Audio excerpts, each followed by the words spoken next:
Imagine a giant Joe Rogan pussy right up there, elevated, like a jellyfish. teleported up into Joe Rogan's vagina. I want the memes of Joe Rogan's vagina. You imagine how big it's about to be. Made obsolete by our own creation. Indeed. Made obsolete by our own creation. Indeed. Made obsolete by our own. Hello and welcome to this thing. I'm Dane, but I'm not alone. I've got with me the world's cringiest CEO slash woman using the podcast of her deceased husband. Of people saying I'm not fit to be CEO, and I have Candace Owens claiming I murdered my husband. And the list goes on and on and on. And I get on camera and I show everybody how batshit crazy I am. And the evidence goes on and on and on. Jennifer Welch fucking went goblin mode here, man. That's fucking incredible. Like she committed to the bit, and we salute her for that. How y'all doing, Morgan, Bob? I am not a goblin, but I respect all of my goblin allies, apparently. I take peace and solace in seeing that Erica Kirk has joined Cobra. I just think it's an interesting move to be like, my husband was assassinated, so I'm going to dress like an assassin. Yeah. I don't know. It just doesn't seem like it is a well-known fact of wildlife biology that snipers in their natural habitat do not kill one another. So camouflaging yourself as a sniper is excellent protection against predators in the wild. I am not sure the people at Stalingrad would agree with that. But if she was not the CEO of a literal fucking modern Hitler youth brainwashing organization that's funded by oil company billionaires and shit, if she was not that, I would be like, man, it was probably really traumatizing or re-traumatizing for her the other night with that's where she was at the White House Correspondents' Dinner, and she was clearly, I think, at least performing being very upset on the way out the door. That probably fucked her up and sent her down a spiral, and she's kind of behaving in some erratic ways, but she's been behaving in erratic ways this entire time. And she seems to just be kind of an unhinged person. And I don't feel bad for her. So I do feel bad for her. But not that bad. Bad things happen to you and your family, and that fucking sucks. You are perpetuating the system that enabled that to happen. What was that? Oh my God. I think we're being attacked. All right. For fun and profit, quite literally. Yeah. Like fix your heart, I guess. You haven't learned anything, and that's the real shame. True. So the thing that was going on right before whenever the weird intro there with for some reason sometimes I can't scroll up on my menu here, so like where the videos, the little clips that I have beforehand, I set it to loop, so it would loop that stream starting soon video until we were ready to start, and if I hadn't figured out a way to get out of it, you would have just heard the Joe Rogan's vagina thing for like 5 minutes straight, and that's horrifying. Yeah. I have a question for the audience if you want to write in. What is Alex Jones? I have a question. How, not why, not who, what. Oh, Mark, yeah, I remember that. Jesus Christ. She was like just basically insinuating that because he said that whenever he runs at night, this is Charlie told Candace, sometimes when he runs at night, he will run past a street light and it will go out. And then whenever he's run past it, it will turn back on. Oh, and so she was like, basically, he's an X-Man, right? He was an I'm an X-Man. Or he's possessed by a demon. Yeah, could be that. I mean, most likely that. But I mean, X-Men have been possessed by demons before too, so yeah. I mean, that's like Magic's whole shtick, right? Yeah. Like that's her whole. Rest in. Oh, Jerry Conway's gone. Holy shit, man. Yeah, that's Yeah, that happened the other day. Fuck. Yeah. What? One of the originals. Like, Hopefully he got to see the Punisher thing before, but probably not. But I mean, hopefully maybe they did let him see it. You know. You mean Punisher One Last Kill? Yeah. They might have. I'm almost certain they would have if it was ready to go. And if I don't know what state he was in, honestly, but like yeah. Man, that's Yeah. They would have at least offered him the opportunity to. And he also got to live to see John Bernthal be the Punisher anyway. True. Yeah. I'm pretty sure he knew that. I mean, yeah. I mean, look, I'm somebody who got the literal the AOK, Mr. Conway, about what I had to say about the Punisher in my Punisher videos. So, Damn. It's something. I mean, it was a Twitter nod kind of thing, but sure. Still, that's rad. Looking forward. Oh, really? Yeah. Did you send it to him, or did you just post it and he liked it, or what? So it was during the 2020 summer after George Floyd and stuff. Whenever we started seeing cops around with the Punisher skull, and he kind of did his. He did a campaign where he like had someone design or had a few people design different like competing new Punisher logos. Mm-hmm.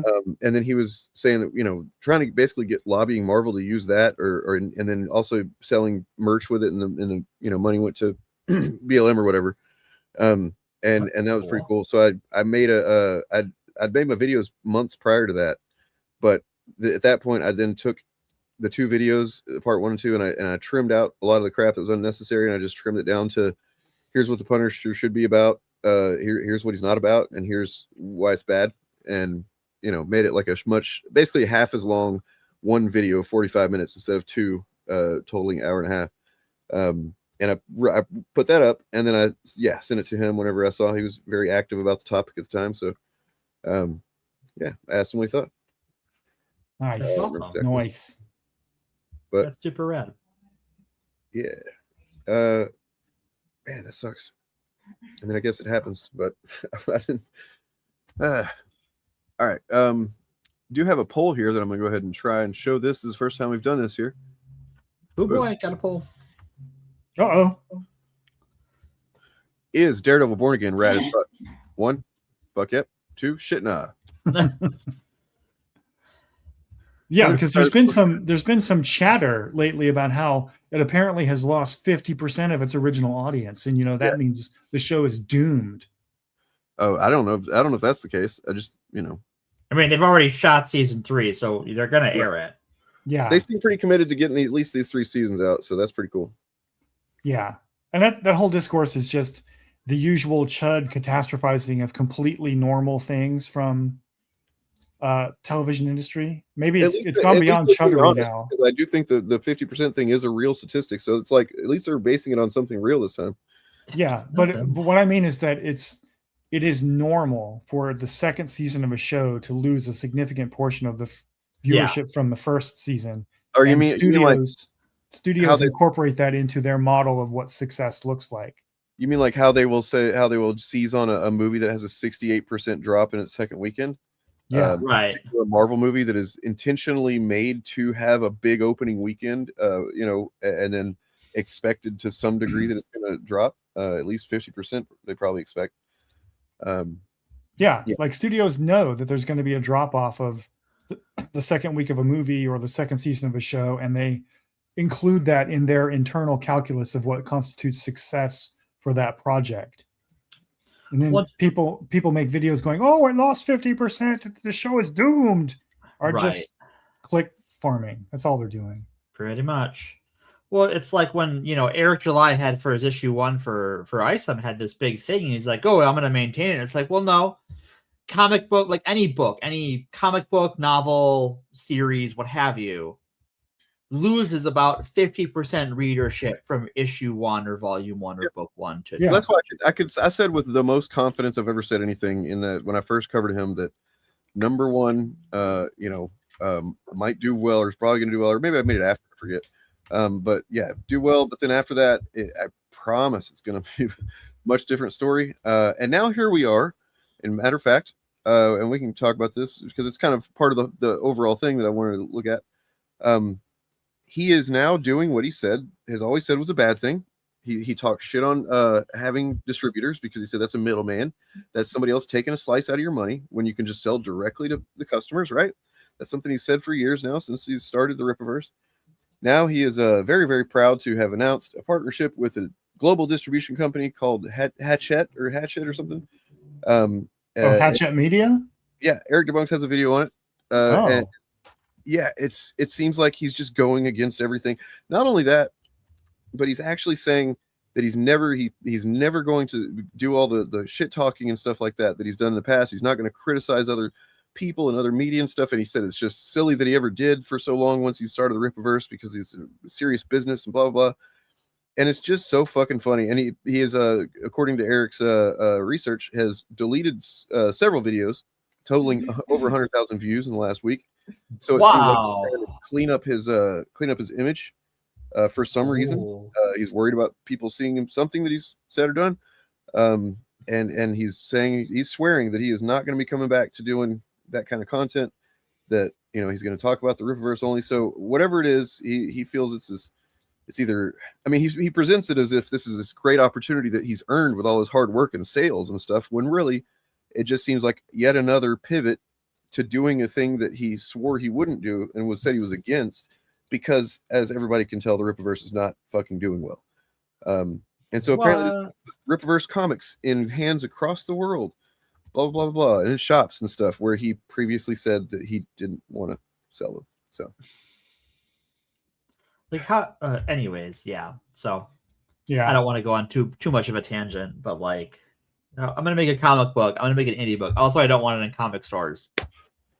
Yeah, and Sean makes a good point here that I've made before in my own videos about the Rings of Power, that we're living in the streaming era now. So what a lot of people do is watch the first episode of a show, and then they wait until the entire season is available, and then they come back at the end and binge watch the entire thing. So there's a big drop off of numbers right after the first episode, but then after the final episode drops, they see a huge surge in viewership.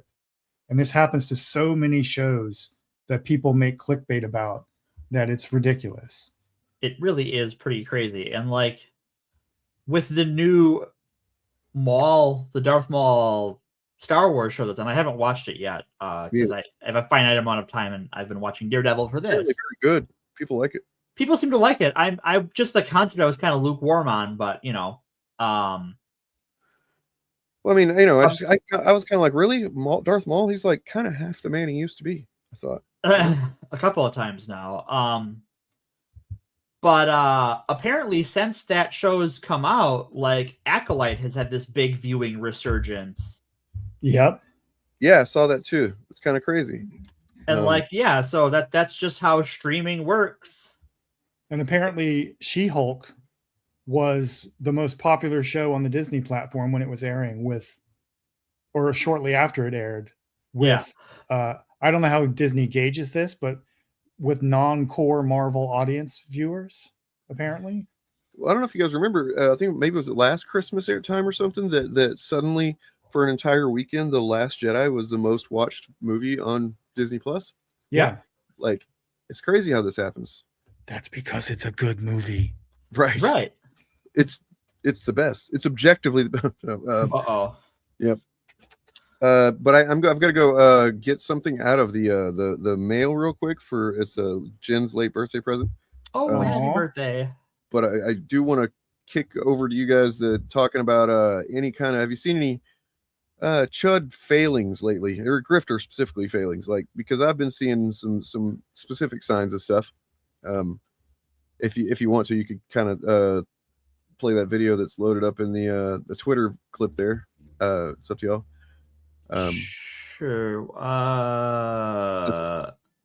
Yeah, that one. Okay, yeah. Perform in drag for children. That's not grooming.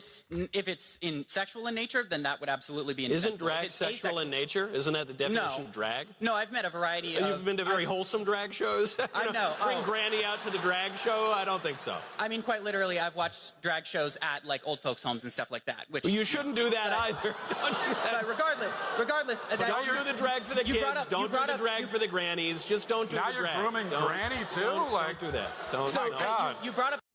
What is wrong with entertaining Granny? Yeah. For those who don't know, the person with the mic being held in front of their face, the person in the audience, is a content creator named EdgierThanThou, who is a friend of the podcast. Yeah, and the other clip has them. They use they/them pronouns. The other clip, which I guess we can play after this one, has them bringing up a graph that they made a video about. So, like, part of Edgier's content is graph porn. They've made several videos with very high views about graphs that have been trending at that particular time of the video on social media that are about like trans mass shooters or things like that. And they will make a video showing how Matt Walsh and Michael Knowles specifically are lying using the data from that graph. And I think that they confront Matt Walsh and Michael Knowles about that in the other clip. Yeah, I'll play that one. How many people is that stat based on? Like, how many transgender shooters is that stat based on? Because you cited it. I mean, you didn't cite your source, so I had to go digging for it. So I was curious if you knew. This is a graph from when? About 7 months ago. It came up. It was going around on Twitter. Do I have all the details of a graph that I posted 7 months ago in my head right now? No. Well, ballpark, just approximate. I guess you have the answer, so go ahead and tell us. I do. It's one person. So you cited a per million statistic based on one person as evidence that there's some sort of epidemic of transgender violence going around this country. But there have obviously been multiple transgender shooters just in the last couple of years. I'm not denying any sort of specific individual instance. I'm talking about this is a statistic in which you compared these numbers for all of these other populations are significantly lower than they would be with actual statistics. I was just curious, like, I want to understand, like, your process here. Why you wouldn't cite that source? Like, is it just because you know it's embarrassing that you only cited it off of, or based it off of one person? Or, like, more to the point, like, why do you have to lie to make your point? You know, why do you have to, if there's this epidemic going around, why do you have to make shit up in order to make the argument? Why do you have to make shit up? Well, first of all, I think as someone who believes that women have penises, you're not one to lecture people for lying. So that's not a denial. You notice that's not him denying. That is not a denial. That is him appealing to the seals in the audience so they can clap along. Not a denial. You know, I mean, like, Jay Kung, yeah, you're right. You're absolutely right. The thing is that the reason why I still think it's valuable for somebody to do something like this, and the reason, you know, Malachi knew this going into it as well. But what this does is it just puts it on display to where, you know, like, here's an objective lie that has been proven that he told. And the way that he handles it is, instead of going, oh, no, or you were misunderstanding the data or anything that might have, you know, tried to save some face, he just goes right to, oh, women don't have penises and you're a liar because, well, like, you know, it's just fucking, it's so stupid. And that's important to have that kind of thing on display every once in a while, because while we may know it, there are others that maybe don't, or definitely don't. And I think that's the other part of it, is that, like, a big reason why transphobes can get away with what they get away with is that most people just don't know a trans person and don't know anything about them. So just having it out there, right, is a big deal. Yep. And you know, we talk about, like, should we platform fascists? Well, this is fascist platforming Malachi. This is from the Daily Wire's Twitter page. Yep, they posted this, like, the same, like, within a couple of hours of it happening. It seems like they posted it, like they thought this was a win somehow. And to people that are already part of the crowd, called the cult, rather, it is. You hear people cheering on this because it doesn't even matter. They could just say pee pee poo poo shit farts butts and I hate trans people, and people be like, oh yeah. You know, it doesn't matter what they say, and that is also important to put on display for anyone that's not in the cult, right? You know, it reinforces to those of us who are already aware that, like, yeah, oh wow, they are just the biggest pieces of grifter shit. You know, Daily Wire is literally funded by, you know, oil billionaires and shit. It's dark money that's funneled to them to get them to focus on this culture war shit, focus on trans people, because if they don't have a certain amount of the population focused on that and getting upset about that, we might actually go, wait a second, you motherfuckers are raping our planet and killing us. You know, Yeah, it's also important to do this for the benefit of people who might come across this video who are, for lack of a better word, on the fence, or for future scholars and historians and researchers to have as a good shorthand of these people's deception, because this is it just to create a record that bears witness to their evil, more or less. Right. Did was that just the one clip so far? Because there's we played both. Okay, cool. We played the second one first, I think, and not all of it. Not we did not finish this one here. I'll pop back up. But I felt that Malachi did a much stronger job. Why? I think here is an important part of this, so we should play this last part of this other clip. Why have drag queens around kids at all? Why do that? Because it's a goofy art form for the same reason you have any sort of whatever. I don't know. Like, what's the art? Yeah, I want to remind everybody, the man who just asked what's the art is the man who starred in Am I Racist?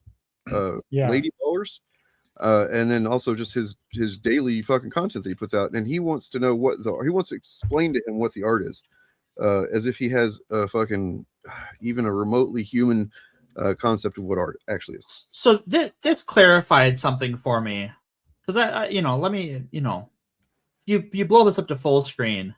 Yeah. These are two men. These men did not dress themselves. No. These men are on stage. They have makeup on. They have stylists. And they probably know how to apply makeup as well. They probably do. Yep. So the difference between a drag performer and these two is that these two actually groom people and then just blame drag performers for it. Yeah. I was going to say that I felt in the second clip, Malachi doesn't do as good a job as they did in the first clip. The thing that these guys are paid for is to deflect and to make stupid points to literally thought terminating cliches. That's really what their talent is, creating thought terminating cliches. And so it's not that hard especially whenever you're up on a stage and you're, now Malachi did much better than generally I think anybody I've ever seen doing this, because of the fact that it's typically not somebody that is set out to cut through their bullshit the way that, as if you watch EdgierThanThou's video on this, which I recommend, explain that they've been watching these guys for a while. They know their shit, and that they went in there specifically to cut through the noise as much as possible. But that being said, they're always the house always wins in this kind of context, right? Yeah. Yeah. I'm not saying I would have done better, because everybody gets frazzled speaking in front of an audience unless they do it professionally for years and years. But I thought for sure Malachi was going to say, well, something like, well, it's like having a clown in front of kids. It's just a goofy character. Right. Which I think I think that would have disarmed that criticism a little bit for the audience. That's something else. That's the thing. They just, they'll say, the fact that they went to that nothing you say matters because you think women have penises. That's the throwing dirt in the eye of debate tactics when it comes to this kind of shit. You know what I mean? That's the pocket sand. Yeah, I have to do anything to get out of this pocket sand, right? Well, I think Malachi has a good pocket sand, like a good trump card to play. That's sort of at the end of this one, so I'll keep playing it. Play. Sorry. That's actually an still image that I was trying to make bigger because you wanted to. Oh, sure. Whoopsie. Try again with the video. Here we go. Right here I am, just clicking play First again. Here it's the second one. It's like playing a character, just any old thing. I mean, it's not in that one. Did they remove the one? Your definitions. That's okay. It's okay.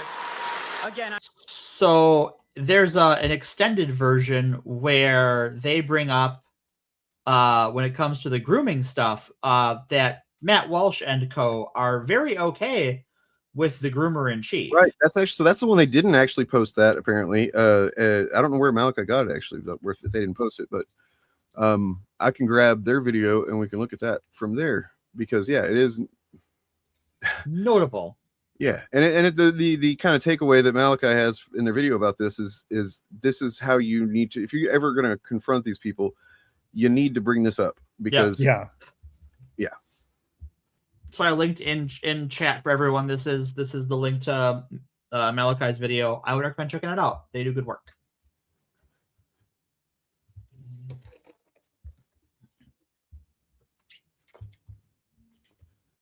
So yeah, the video is called Matt Walsh posting his L's, and on the thumbnail it says, "Oops, all deflections." I'm gonna go ahead and download that real quick, and I'll have that ready in a minute. In the meantime, I'll just like to cite an example of what Malachi is talking about that you can a lot of people can probably find is when Kyle Kulinski appeared on the Piers Morgan show with Michael Knowles, and basically insulted him the entire time, did not give him any respect at all, right? And like kept telling him nothing you say matters. You're licking the boots of a pedophile, rapist, war criminal. Yeah. And Michael Knowles kept going, what? And then so beyond time that we do that because they I mean they got so far. Look, they're literally in power now, and maybe we might not be able to get them out based on just normal people being decent people. And wanting to give respect. We knew that, like we know that you're a piece of shit. We know you have shitty, terrible, evil things to say, but we're gonna be respectful and stuff like that. And that's what fascists do. They kind of glom onto that type of I guess civil discourse, and then they just inject their fucking poison into it, and then they seize power. And yeah, so I mean, it's beyond time. It's time to just fucking show no respect. Don't give a fuck about them trying to shame you or turn things around on you because they are the ones in the objective evil position. There's nothing. I saw they have Alpha Eagle was in Malachi's comments, and it's like trying to really you prove that Trump has been a pedophile. Like, come on, dude, really? Are you? Is Alpha Eagle back? Didn't they go away for a while? Beta Bird, yeah. Oh my God, they're back. Oh my God. So I'm glad you brought that up. Excuse me, because the response to "we'll prove that Trump is a pedophile" is you fucking know he's a pedophile. We all know it. We see what you're doing. Don't stop pretending. Just do not let them get away with sowing doubt. Even though legally, sure, there's probably legal doubt, but we all know. We all know. Never let them hold you to a standard that they will never hold themselves to. Exactly. Do not ever play on their terms. Do not ever fight on their terms. Do not ever accept their stated terms or their field of battle. Fuck that. Not even once. Throw them a link to an Iranian Lego video. Well, I refuse because they're AI, but that's me. So it looks like 100% of people that voted in the poll think fuck yep, Daredevil Born Again is rad as fuck. It is rad as fuck. It is good that everyone voted for the objectively correct answer. Yeah, right. Stop that poll. If you guys think of another one, we can do that one. Here's this. Oh, like 5, 6, something like that. A prophecy was uncovered. On that day, one random loser kid decided to start a YouTube channel with an equally embarrassing name, and that YouTube channel needed a header image. This kid possessed little in the way of graphic design skill, and so they turned to Microsoft Word, where they quickly typed the performatively arrogant letters that would someday shape their destiny, as well as the destiny of another, whether she knew it or not. Those words, you didn't have to post that, but here we are. Hey, folks, I recently became Charlie Kirk. At least that's what this wristband says. But perhaps more importantly, I met, and I guess you could call it, debated Map Walsh, as well as Hold on. Yeah, they call him Map Walsh, yes. I missed that. Oh, edgy. What? Map Walsh. They called him Map Walsh. Oh. For those who don't know, that's the right-wing code word for minor. It's minor attracted person. It's a pedophile. It's the pedo word for a pedo. Yeah. They prefer to be called that. As if anybody gives a fuck. Well, yeah, and so does Matt Walsh. I mean, Matt Walsh is the child fertility enthusiast. They carry the flame. Yeah. We are Charlie. I mean, in more ways than they carry the flame in this video. It's fucking. gayer knockoff Matt Walsh, Michael Knowles. Right off the bat, I can understandably anticipate that some of the people in this little audience that I have here might be a little bit uncomfortable with my decision to do this in the first place. And I genuinely respect that thought process. After all, like, the purpose of these events and these Q&A sessions is... Oh, by the way, so I think it was, you guys know about the channel The Soy Pill? No. Pretty good Never heard content. of it. Seems like a cool guy. And it's interesting that I watched a video of his where he was talking about, so, you know, I don't know if you've seen that Michael Knowles has this bar fight show that he does. Fuck? Where, like, he has, you know, various people on the left, leftist liberals and stuff. They go on there and they sit. It's like in a bar, filled with mostly conservatives, I imagine. And there's they debate stuff sitting at a bar, or Sure. you know, stage type bar. Right. And so the Soy Pill apparently was a video about something else, and he randomly kind of said, "Well, yeah, I went and they basically showed how they flew him out there. They fly the guests there." And then there's like, yeah, I'll try and find that and we could watch that a little bit because it's really enlightening, not only to how much money and effort goes into these performative fucking debates that they, you know, stage, but also, like, remember how we were talking about Daily Wire running out of money? Maybe that's why. Yeah, I think it's maybe a big reason why is, you know, other than that one show that sucks that they put all that money into. I suspect that was a little bit overstated by the left, but I'll let it go by. Daily Wire running out of money. They might have been running out of money they had on hand. They just needed another injection from whatever billionaire fucking oil. Yeah, I think it's more that they're not an independently profitable concern. Yep. That's what it was. It was a video where he reviewed the entire platform of Daily Wire Plus and how goddamn broken it is, and how it can't possibly be making them enough money to, you know, justify anything. And yeah. Anyway.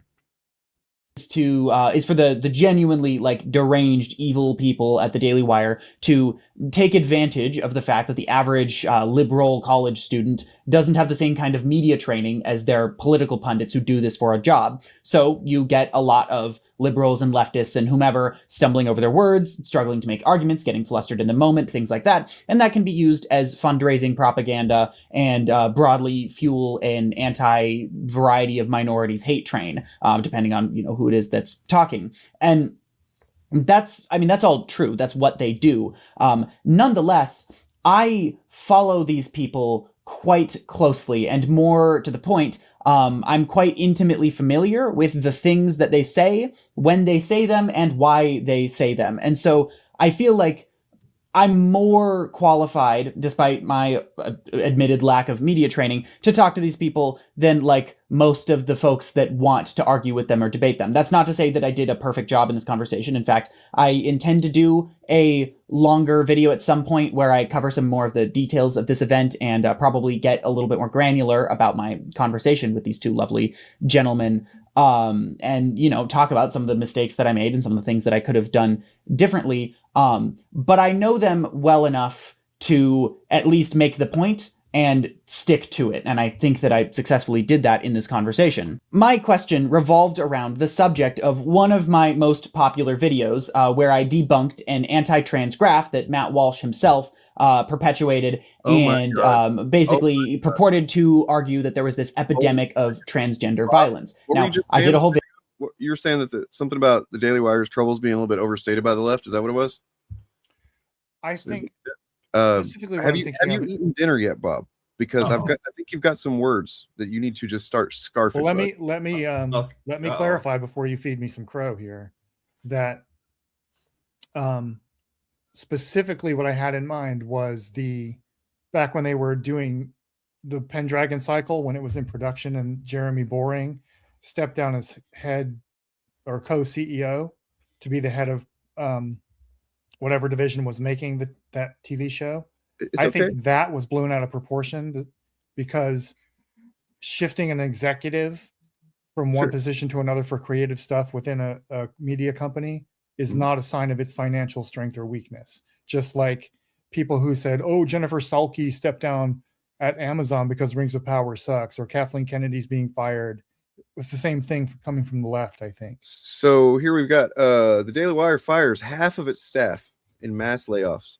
When This was company's this? co-founder Ben Shapiro has lost 85% of his YouTube audience since last year. But he's gained 85% more eyebrows. So it's a fair trade. God, I'm so happy for them right now. Like, soon they will pupate and become butterflies. we may not live in an actual meritocracy, but this is an example of like the reverse that I'm cool with, for once. Like, it's a trend that continues, So this just happened. This is literally like brand new. Like that's why I said, holy fucking shit. Bob had just said that. We've just been talking about them and their money problems, and then boop. Well, Yeah, okay. Well, I am happy to eat that crow. Nom, nom, nom, nom, nom. Can I just say, okay, the timing on this, right? They just post videos about Malachi shutting Dumb and Dumber down, and now they've got to lay off half their staff. This is edgier than thou. They did it. They killed half the staff of the Daily Wire. Wow. What a soldier for dark woke. I mean, look, I'm sure that they're not going to be too happy that they were responsible for job loss, but they probably don't care in this case. I'm tagging them in Discord and saying, "Look what you did! You did it." I'm so proud of them. Let's get back to their video though, because they were spitting fire there. They are.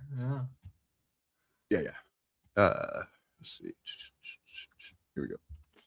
On it. In fact, I did 2 whole videos on it, and you can go back and watch those if you'd like to for the rundown, but I'll give enough context in this next little clip if you don't feel like doing that for some reason. Suffice to say, I know exactly where Matt's data came from. I know exactly why he didn't cite his source, and I know what the actual statistics on the subject are, although those didn't really come up in this conversation. Now, there were points in this conversation where I stumbled over my words or struggled to make a point that they absolutely could have used for some sort of a propaganda clip, some sort of an epic dunk, if you will. But that's not what they did. And so without further ado, I would like to show you a clip that the Daily Wire posted, somehow thinking that it made them look good. I'm going to do a little bit of narration, but this is directly from their Twitter. They didn't have to post this. Looking at this, how many people is that stat based on? Like, how many transgender shooters is that stat based on? Because you cited it, I mean, you didn't cite your source, so I had to go digging for it, so I was curious if you knew. This is a graph from when? About 7 months ago, came up, it was going around on Twitter. Do I have all the details of a graph that I posted 7 months ago in my head right now? No, ballpark, just approximate. I guess you have the answer, so go ahead and tell us. I do. It's one person. So you cited a per million statistic based on one person as evidence that there's some sort of epidemic of transgender violence going around this country. But there have obviously been multiple transgender shooters just in the last couple of years. I'm not denying any sort of specific individual instance. I'm talking about this is a statistic in which you compared these numbers for all of these other populations are significantly lower than they would be with actual statistics. I was just So like right there, this audience, the Daily Wire fans are not, they don't comprehend the words being said. They're checked out. Totally. So yeah, that's what. And then to their credit, these grifters, Matt Walsh knows all he needs to do is say women don't have penises, And by the way, he is performing the shit out of that deep voice. Like that is not what his voice sounded like in videos from just a few years ago or whatever, when he was a grown ass man. And either he is developing like lung throat cancer, or he's just performing this fucking deeper gravelly thing he's doing. Just want to say that.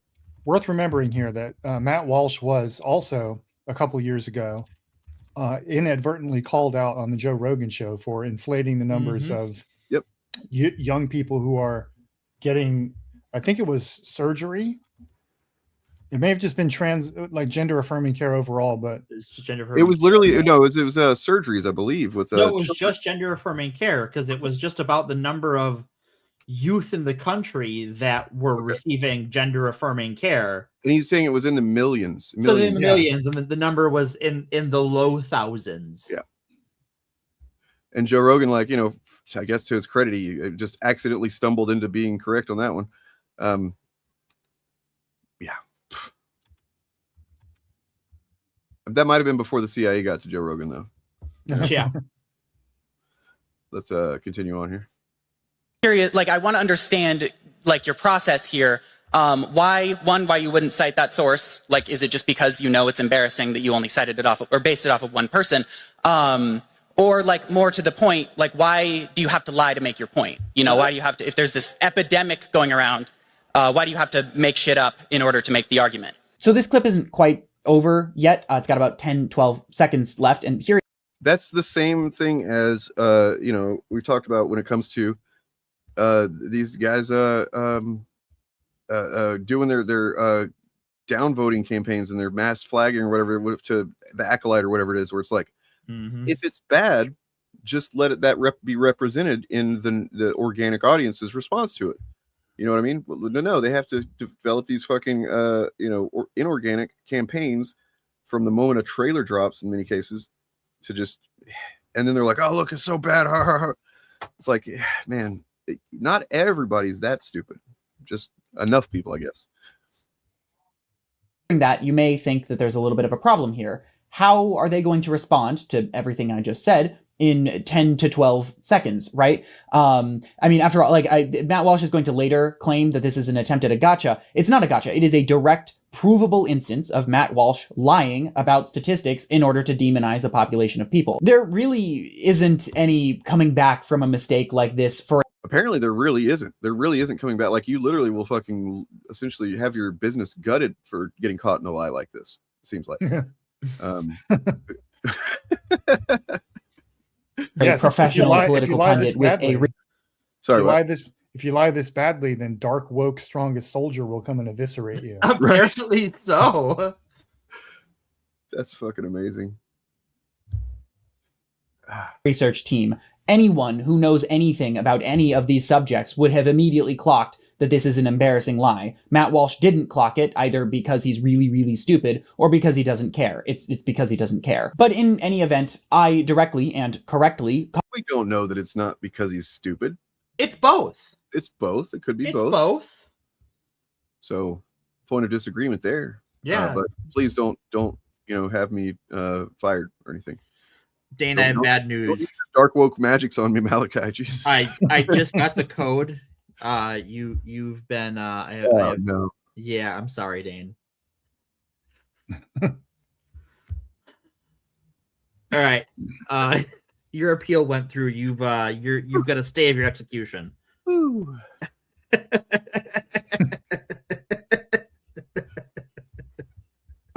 So literally right now, Malachi is saying, hopefully they don't mind me saying this, that they regret not bringing up Brett Cooper now.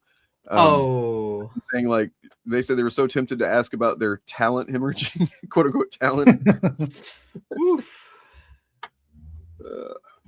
Talent is. I mean, the obvious question with Brett Cooper is, if Daily Wire is so against trans people, why did they create a female clone of Ben Shapiro? It's true. It was really confusing that they would do such a thing. Like, yeah, B23 there is it's a little on the nose, guys. I mean, there's also, did you guys see the stuff with the Jonathan Majors movie and that production? Oh yeah, like their whole like crew got he got hurt and and then the response to media asking about them, like the guy that's running it is just like, you're a bunch of commies. Like, yeah, they said the union raised safety concerns on set, and the producer called it communist. We don't negotiate with communists, is what he said. That was his response to safety concerns raised by IATSE, the union. Literally, like there's people working on the movie set and stuff that are not Daily Wire people that are, you know, that's how generally Hollywood sets work, is you have just people that float around to different sets and stuff. Yeah. And people saying, you know, posting on Reddit saying like these people knew nothing about what they were doing. It essentially was just they were trying to find people that knew what was going on so they could even understand what they were supposed to be doing, and just, you know, just pure chaos. And the reason for that is, it's not because they're stupid really, but it's because of the choices they make. The choices being that why do we need to you know, have this role on the set, or why do we need to have, I mean, like this film or crew member? That's stupid. We don't need to pay for that. And then the people that we are going to hire are going to be, you know, they're not going to be the best, because look, those people overcharge. We can get anybody to do this, and then you just hire some fucking moron or grifter to do shit, and nothing gets done right. Nothing gets done well, and it's all chaos. And yeah, that's what happened with Ben Shapiro's eyebrows too. Well, no, I thought that was just he was trying to take like HGH to grow, and he grew all right. Yeah. I think there's an inverse statistical relationship between the bushiness of Ben Shapiro's eyebrows and the financial stability of Daily Wire. We have to inversely, yeah. All right. Called out Matt Walsh on a specific provable lie that he told. So how does he respond to this? What is his defense for this failure? Well, first of all, I think as someone who believes that women have penises, you're not one to lecture people for lying. So again, that's your definitions. It's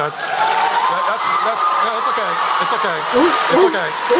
Again, My friends, all the seals, just sea lion. they have nothing. There is no defense for the kind of lies that they tell day in and day out when confronted directly with, I'm sorry, an unimpressive find by me. They had no response to anything that I said. And so they had to go to their generic deflection tactic, just repeating their audience's opinions back to them. Now, this may be why you think it's kind of a problem to go up and talk to these people in the first place. The words being said don't matter. Everyone in that audience heard that Matt Walsh told a lie and heard that he could not deal with the ramifications of that lie. And yet, when he repeated something that they already believed back to them that they've heard him say a billion times before, they clapped and cheered like seals. I know that might seem really insulting from me, but genuinely, I don't know, get over it. Ultimate point being, my goal in this interaction, and I think I fulfilled that goal in this clip that they for some reason decided to post,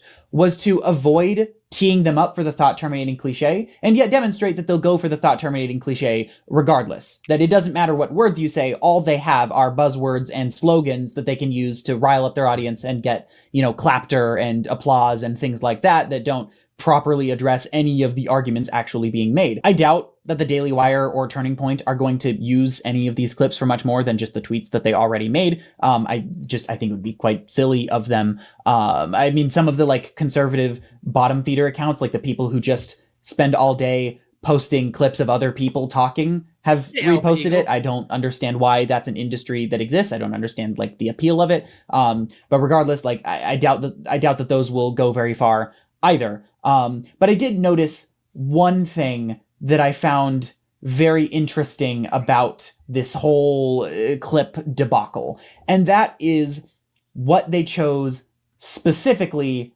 not to post. Later on in this conversation, I brought up the fact that Donald Trump is a pedophile. I mean, Matt Walsh himself in 2016 or 2015 talked directly about the fact that he sexualized his own children, and Donald Trump is a guy who directly, openly admitted to perving on teenage girls in changing rooms. I don't really think that this is a thing that we have to debate. It's just obviously true. Anyone with eyes and an honest heart can see it. So if that's the case, we've sat through you guys describing all of the left as various disgusting sex perverts, groomers, things like that, which is interesting for your movement in general. But I've watched your show many, many times. You consistently refer to the left very broadly, not even just specific people, as groomers, as pedophiles, as predators, and have argued that pedophiles and such should be killed. Would that not therefore mean, by your own argument, that you are justifying the killing of left-wingers? Where did I say that leftists in general are pedophiles? That's it. It's just a broad label you use in your videos. I mean, we can pull it out. It's a broad. You absolutely refer to the leftists. I've been much more pedophiles, specific. pedophile defenders, things like that. Again, you're a Republican, so that's odd that you would do that, but... Why is that odd? I mean, you're supporting Donald Trump, the man. Their delivery there is just... Yeah. I want to finish the line. They said this once, and they did not take the bait, and then they made sure to repeat it, and then he took the bait. And that's masterful, brilliant. Let's play the fatality here. And who you openly admitted sexualizes his own children back in 2016 before suddenly changing your position. When was Donald Trump guilty of pedophilia? No, I'm not saying he hasn't been found guilty of anything. I'm saying he's engaged in that behavior. Okay. And he's endorsed that behavior, more importantly. He's endorsed pedophilia? You said he's engaged in that behavior. What are you talking about? He specifically described his interest in walking into the Miss Teen USA changing rooms while they were changing. I would call that pedophilia personally. And they didn't use any of those clips. Now, part of that is because the fact that they literally couldn't respond to the things that I brought up. And again, we'll probably talk about this later. But I noticed something else, which is that the person who went after me, a younger kid, asked a question directly related to Donald Trump's involvement with Jeffrey Epstein. Now, this kid was, and I mean no offense when I say this, not necessarily prepared for this conversation. They struggled a little, like clearly the nerves were getting to them. And I mean, you can see in my clip, like the nerves were getting to me too. I mean no offense when I say this. But the point that I'm getting at is like, there were moments where they totally could have clipped this kid out of context or clipped a piece of the conversation to make them look bad and post it online and, you know, embarrass the lib who doesn't understand the Donald Trump Epstein connection or whatever. They could have done that.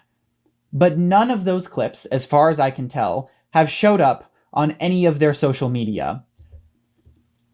And I'm not saying that the Daily Wire has marching orders to avoid mentioning Donald Trump and Jeffrey Epstein in the same sentence at all costs. But I am saying that they almost certainly are avoiding talking about this as much as humanly possible. It was brought up to them, they addressed it at the event, and they do not intend to address it in any other context. So I guess, I mean, a piece of advice to anyone who's going to one of these events, bring that up. It appears to be something that they are not prepared to talk about or not comfortable talking. Bring exclusively that up.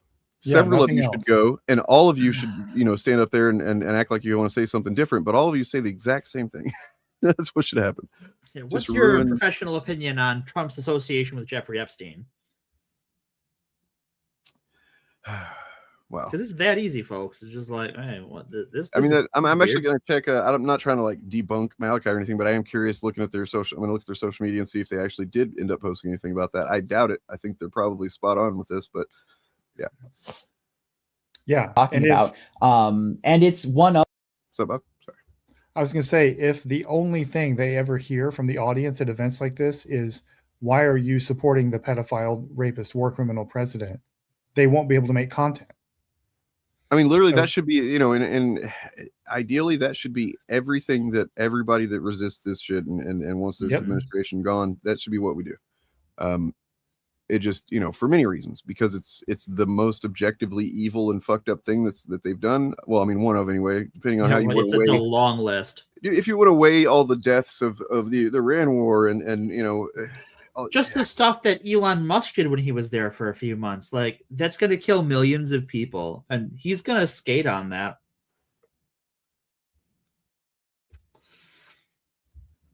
Unless Dark Woke wins the next election and seizes power in 2028. Yeah, and then enacts the tribunals for human rights and war crimes violations. That would be nice. Do you know what my personal hell for them is? I had a thought about this.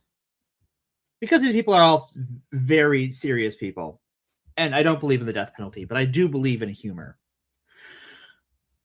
For the dark woke tribunals, we find them guilty because we all know they're guilty.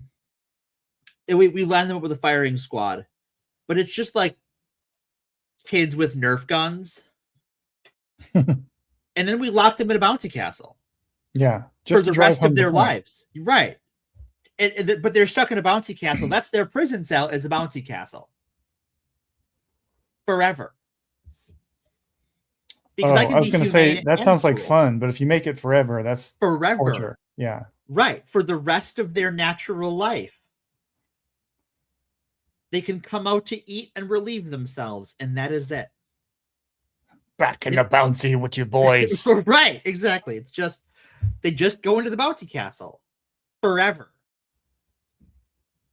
That would be torture. Yeah. Because I'm evil. And I tend not to fuck around with it. I want to point out, so I'm kind of scrolling down through Daily Wire's Twitter right now. And I'm sorry. You know, it's exactly what you would expect. It is a mixture of deflection and stories that are meant to, you know, make you focus on this thing instead of another thing. Absolutely nothing about Epstein whatsoever. Weird. But then one thing that's like, oh, come on, really, is there's a video from 11 hours ago. I guess Kamala Harris was at some event speaking on stage, sitting there talking to somebody. And there's a band on stage, and one of them is a saxophonist, and he looks like an older fella. And he has seemingly fallen asleep. and they are posting this and saying, this guy fell asleep at Kamal's vent. And it's like, is that really the way you want to go? Because I'm pretty confident within about 30 seconds, I could find several clips of your guide literally falling asleep during like seemingly or ostensibly important meetings. Do you remember? I mean, it is like only a couple Scaramucci's ago that Donald Trump shit himself on camera in the Oval Office. Yeah. I don't think these people are allowed to talk about the things that happen to old people anymore. I think that's just, shit literally happens. Why there was a clip going around just this week of Trump apparently falling asleep while standing up. Oh my God. Which means he probably wasn't falling asleep, but it looks like he was. And it was like at the press conference right after the alleged assassination attempt. Oh. Like he stepped away from the mic and like the next person stepped up to talk. And if you watch Trump, his head sags and his eyes close and he just stands there like he's passed out or something. I actually have an image that I downloaded because I put it in the thumbnail. So, and this is from that night, a couple of them really. This is from, a few minutes after he was apparently attacked and possibly almost assassinated or whatever, even though the guy didn't get in the same floor. And now the reporting is he didn't even fire a shot. Right. Yeah. Now the reporting is that the guy that did get shot was shot by friendly fire. Yep. Is this our president? These are the dumbest people. This is the better of the two photos. I just want to say that before I show the other one. Oof. We got to circle back to this one because I love this story. This Russell Brand story. Just he has never looked more like an orangutan than he does in this picture right here. He really does. He's always looked fucking weird. Obviously, that's just like part of his whole thing. Is just a fucking weirdo. He's a weird guy. Like, this is different. It's like just a maybe he's tired. He's a little tuckered out and stuff. But I don't know. It just looks I did like not mean to insult the orangutan community with that comment. Yeah, I was gonna say like our other great ape listeners are going to be pretty upset with that. We have a clip somewhere where we looked at the video, a clip from Fox News when he was on there before the election, and he like sitting there, and they like make sure to guide him to sit him on what seems to be some kind of incontinence pad that's on the couch. Which is fine. Sometimes you need an incontinence pad.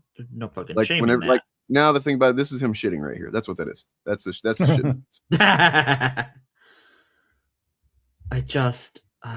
He is the worst. He's just the worst. All right, what were we doing here? What were we watching? Malachi's video. Oh yeah. Here we go. Worst things that they've aligned themselves with. So don't let them forget about it. And if you're uncomfortable with them using you for propaganda clips, know your stuff. Be aware of Donald Trump's connection with Jeffrey Epstein. Be aware of why his story changed. Be aware of the fact that he lied about the birthday card that he sent Epstein, claiming that he didn't draw pictures, despite the fact that he absolutely did do that. Be aware of Donald Trump openly admitting to perving on teenage girls. Be aware of the fact that Donald Trump, in the Hollywood Access tapes, openly admitted to sexually assaulting people. Be aware of the fact that Donald Trump directly sexualized his own children, and Donald Trump Jr. kind of followed in his footsteps on that one. And bring that up to them. You know what I mean? Like, make the room uncomfortable, and ruin their ability to get any propaganda clips from you, because they don't want you talking about that. Anyhow, I do want to bring up an honorable mention of somebody else posting clips that they absolutely did not need to post recently, specifically a conservative alleged comedian whose name has already vacated my brain, posted an, I guess you could call it, crowd work clip in which he antagonizes a woman in the audience over and over again. And this lady literally does not give him anything. Like, I was watching this clip, and I'll show you a little bit of it, and I swear I recommend you seek it out. I'll probably link it in the description. I had never considered that if a comedian is like haranguing you in front of everybody, the idea of just not saying anything. But it turns out that is legitimately the best strategy that she could have used, that anyone could have used in this circumstance. Are you triggered? Perfect. I thought that would happen quicker, to be honest, when I looked at you at the beginning. What do you think? Here, this is your moment to speak. What should happen now? If this was your... Just perfect. This is not okay. The look on her face is like, I feel bad for you right now that you're doing this. You know? Her facial expressions are funnier than this guy could be with his entire being. Yep. Yeah, this whole experiment. This is not Huh? Were you saying something? I was going to say this whole experiment that conservatives are doing of circulating things that have the structure of comedy but are never actually funny is itself funnier than anything this guy has to say. It's true. I mean, how many times do we have to see it? Like, you know, going back to Eric July's debate with Bob and how he, you know, like the only thing that he could think to do to save any face, not that it did that, I think it actually probably caused him more damage than anything, is to just crash out for 2 hours and, you know, be racist and say all kinds of fucked up shit that's not true about Bob. Yeah. Yes. You know, but you fail to account for the fact that he's built like a goddamn brick. Well, that's true. But they got nothing. They got fucking nothing. Not and if you call them out on the right thing, they'll, you know, for instance, you know, Mahler decided before, basically just whenever he heard me say if it's objective, why do we disagree? That was the thing that made him go, oh, I'm not talking to him, he's bad faith. And it's like, okay, but that's a valid fucking question. I think to start with, you should be able to field that question. Right. Mm-hmm. Yeah. You know what's funny? An ad plays in my background. I'm sorry. Every so often on one of Bob Chaos's videos, like I have some comment there from like a year ago, and just randomly I will have one of Mahler's, like a new Mahler fan every time, come argue with me in this 8-year-old post, and I'm just like, why are and it's always the same kind of tactic too, right? Like they're like, oh well, how come? And it's like some very hyper specific thing that like I don't even fucking remember what you're talking about. Like, I genuinely don't know. Like, how can you still care about this to this degree? Unless you're in a cult. Are you in a cult? Yeah, you're in a cult. That's kind of like, are you in a... So I just, my new thing to do is I just find like the oldest one-line memes from like 2011 and just reply with those, just like, sir, this is a Wendy's, you mad bro. Just like, that's it. And they don't know how to handle that. She's not going to fuck you, bro. Right, exactly. That kind of stuff. That's my favorite one. Morgan, do I have your permission? If I ever see that happening and you're involved, can I just come in and say that? She's not going to fuck you, bro. Oh, please. I insist, my friend. My other favorite one would be confusing for the poor lad. He would just become enraged as well. So it'd be great. Wait, who? What? No. My other favorite one that I've seen a lot of women use is calm down or I'm going to fuck your father and give him a son he can be proud of. Holy shit. That's good. I like that one. I just want to share this. I can't use that one. Sure, you can. I guess I could. It's been a pretty cool night. You know, it's been pretty cool. That's this pretty whole thing cool. right here. It's a beautiful. It's really something special tonight, I think. Here's this thing. You know, just unrelated directly, but it's definitely related. Have posted a pretty bizarre manifesto which has been described as the ramblings of a supervillain. People who don't know what Palantir is, it's a US spy tech giant co-founded by the billionaire and J.D. Vance mentor Peter Thiel. It's been called the world's scariest and most important company, and its tech has been used by everyone from ICE to the Israel Defense Forces. This weekend, its official account posted like all the most evil organizations doing the most evil shit uses this. Like, you know, we should be against it. It's just Bad Guy Inc. And yeah, the fact that they've just come out so openly with like, yeah, of course we're evil, you know. I mean, they didn't say that, but like apparently there's been like people in the company like, wait, are we the baddies? And it's just like, yep. Did you not know? I just it's like okay, for example, like I had a friend who got a job working for Apple, doing, you know, product service care for them or whatever. Sure. And like, you know, I can understand like basically the way that Apple does it. I'm sure that Palantir is very much like this too.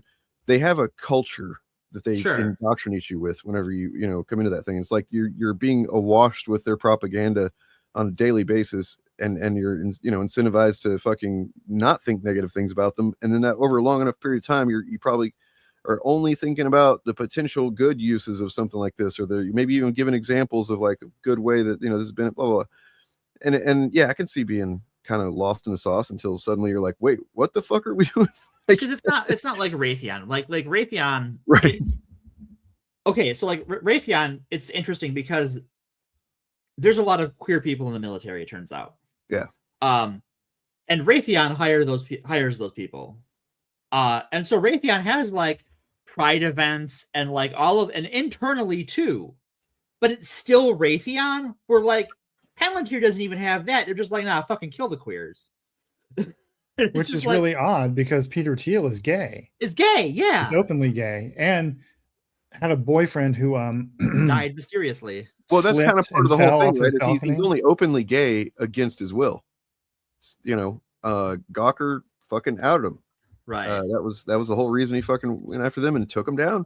Yeah. Successfully fucking got them. And I think that part of that has been what's, you know, influenced his just general disdain for anything vaguely liberal. You know what I mean? Right. Like, and yeah, I mean, the guy like, if you watch that interview that he did like last year or whatever, and he's asked, you know, should humanity survive, and he doesn't have an immediate answer. Like, that's not good, man. That's a clue. You're the 22-point manifesto on X. Start of the post said, because we keep getting asked, but no one really knows who's asking. The key points included implying that some cultures are inferior to others. Some cultures have produced vital advances. Others remain dysfunctional and regressive. Heaping praise on the... I want to highlight that point specifically because, and everybody does this, it's not just Palantir, but culture is not something that does things. People do things. People do things. And, you know, that's a very poor anthropological framing.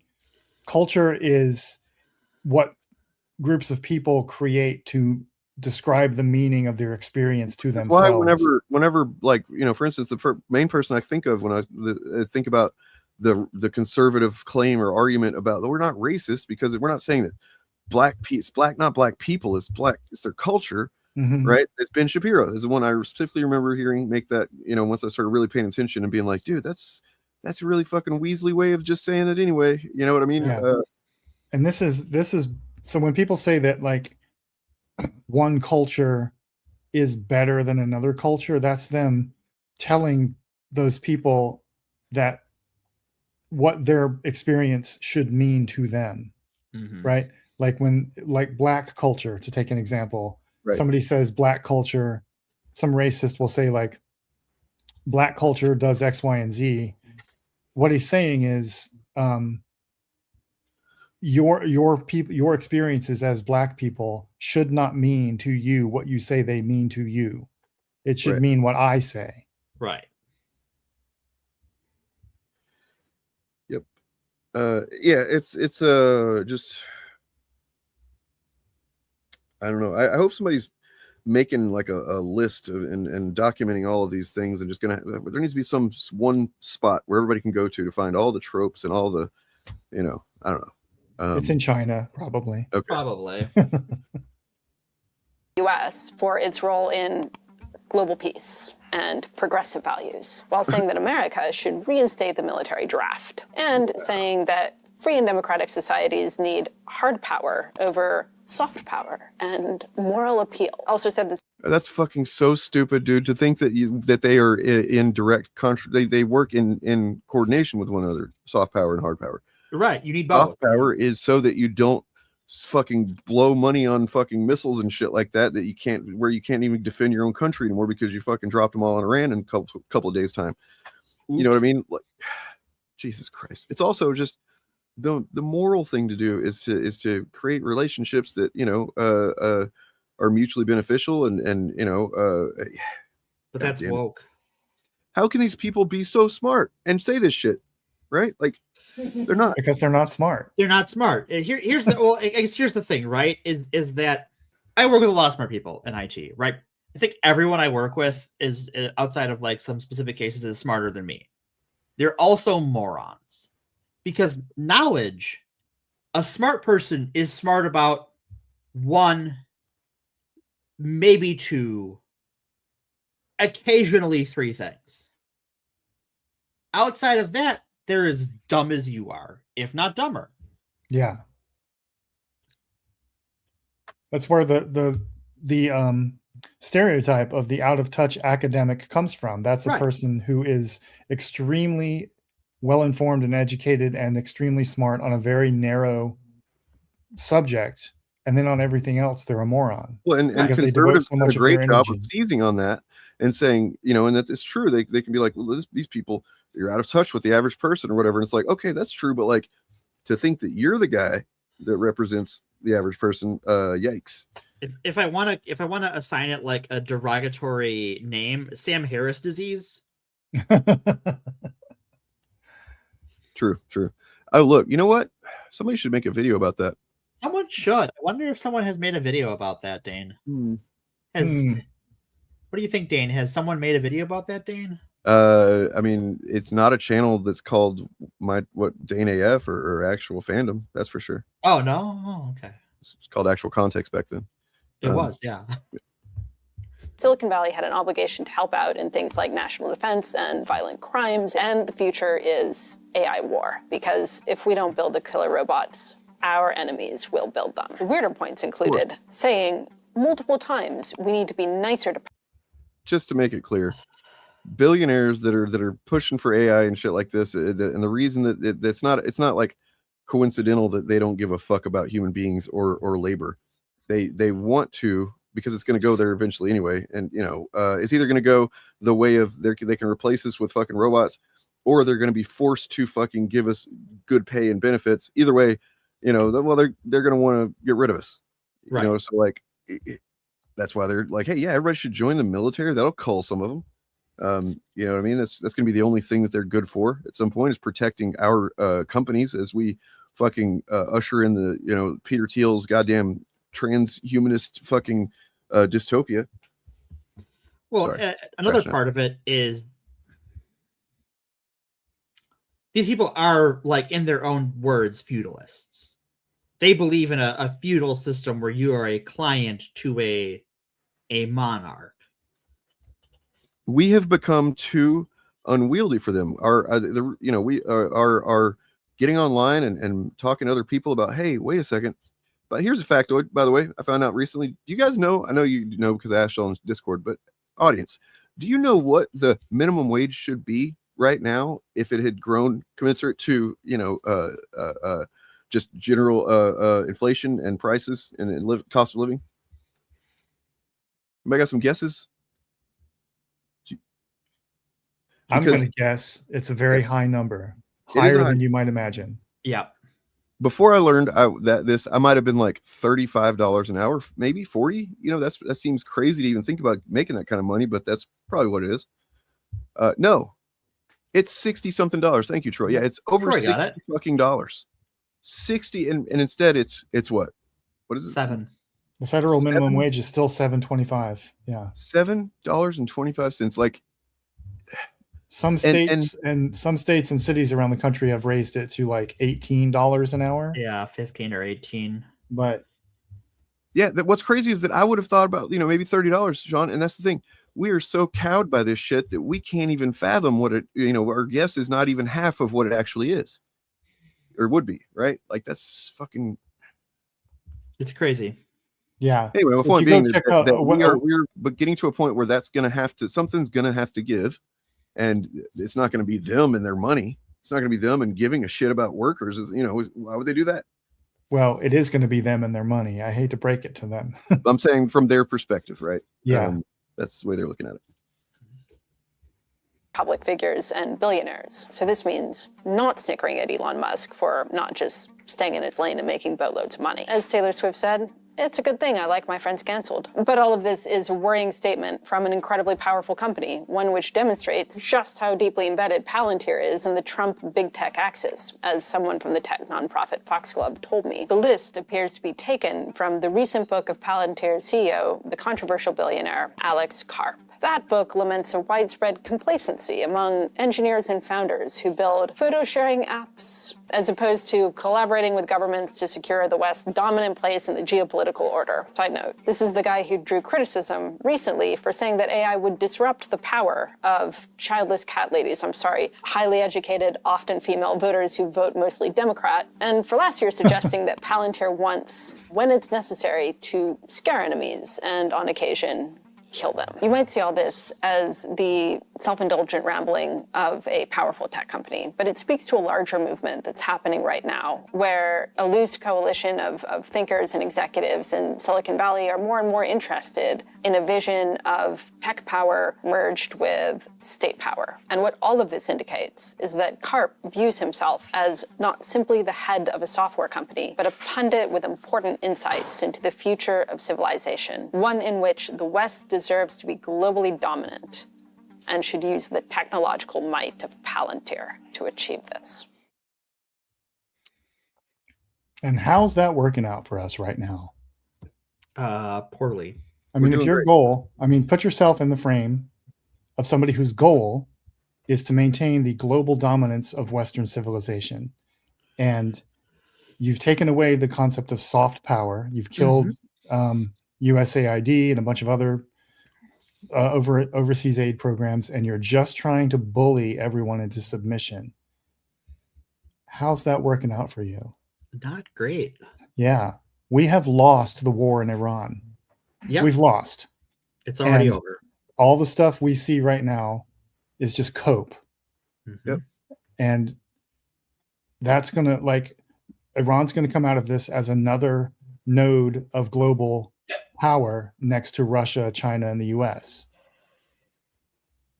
And the US, it's entirely an own goal. Entirely. Yeah. That did not have to happen. We deserve to lose the war. but that's going to be the long-term consequence of this, I think. That's the way it looks like it's going now, because everything we're hearing from, I keep seeing a version of this interview on corporate media in the US or this exchange. Somebody on the panel will point out all of the gains that Iran has made geopolitically as a result of this. And then the conservative will say, well, we could turn them into a parking lot if we wanted to. And nobody ever goes, okay, but are we going to do that? No, we're probably not going to do that. It's all just cope. All this talk about how we're the strongest, most powerful nation ever to exist. We have a nuclear arsenal, blah, blah, blah. If we don't use that power, it's meaningless. It's all just cope. So the strategy is failing, right? And it's blowing up in their faces in real time. And they do not know what to do about it. Yeah. By the way, the other there are three founders of Palantir. There's Peter Thiel, Alex Karp, the guy we just saw. And Saruman. A third, well. I'm sorry. Satan. Yeah, Satan is behind the scenes. But the third guy is a guy named Joe Lonsdale, and he's famous, among other things, for on Twitter a couple of years ago saying Palantir was founded in part to kill leftists. Yeah. He just said that. I have a video about that, I think. Oh, cool. Sounds like a swell guy. Yeah. Wow.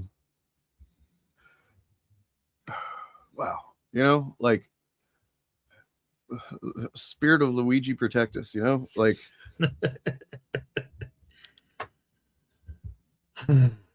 guess so. There's also just the simple fact of wait, no, I don't want to do it in case I can't make it stop. Never mind. Why don't we talk about something more uplifting and heartwarming, like murdocking? Murdocking. It's time for murdocking. Karen Page's favorite hobby. Yeah. I mean, other than fingers crossed, killing Kingpin's number one guy. Oh God! Again. Yeah. So be 242. warned for those listening, we are about to enter spoiler territory for episode 7 That is not a spoiler because Buck did not die in this episode. So there you go. I'm not saying that was a spoiler. I'm just saying we're about to enter spoiler territory. So if you have not seen that episode and you don't want to hear spoilers from it, stop listening right now. Yeah. So yeah, this is a good episode. They've all been good episodes, I think. Yeah. I think it's a big fan. I was really surprised that like the last episode ended with, pretty big shit happening, and in particular the fight between Daredevil and Kingpin. I wonder if that means that there's not going to be another one, or I don't think so. That just this round one. You know what I mean? I suspect there is not going to be another one. I agree. Yeah. Same. Because the whole point of, at least what I'm taking from this show, this season so far, is that main character syndrome is not the solution to systemic oppression. Yeah. It has to be organized. The whole season has been about the power of collective organizing, revolutionary power against a fascist state. So Daredevil beating up Kingpin is not going to be the solution to the problem. Although he might still beat him up. That might be a scene we get, but that's not going to be what resolves the conflict of this season. So after that last episode, by the way, I went and watched immediately after. Went and watched the season 3 fight from the Netflix show at the end, where it's him and he's in the black because Bullseye's in his costume. Bullseye's attacking at the same time, attack Fisk and Vanessa, and so. And I noticed that in both of those fights, the one in this most recent one and that episode almost fucking decade ago or something, Fisk he's got a tendency to just punch like bricks. Yeah. And he did both times. He like punches the wall and bricks fly off and he screams and then he just starts punching again. Anyway.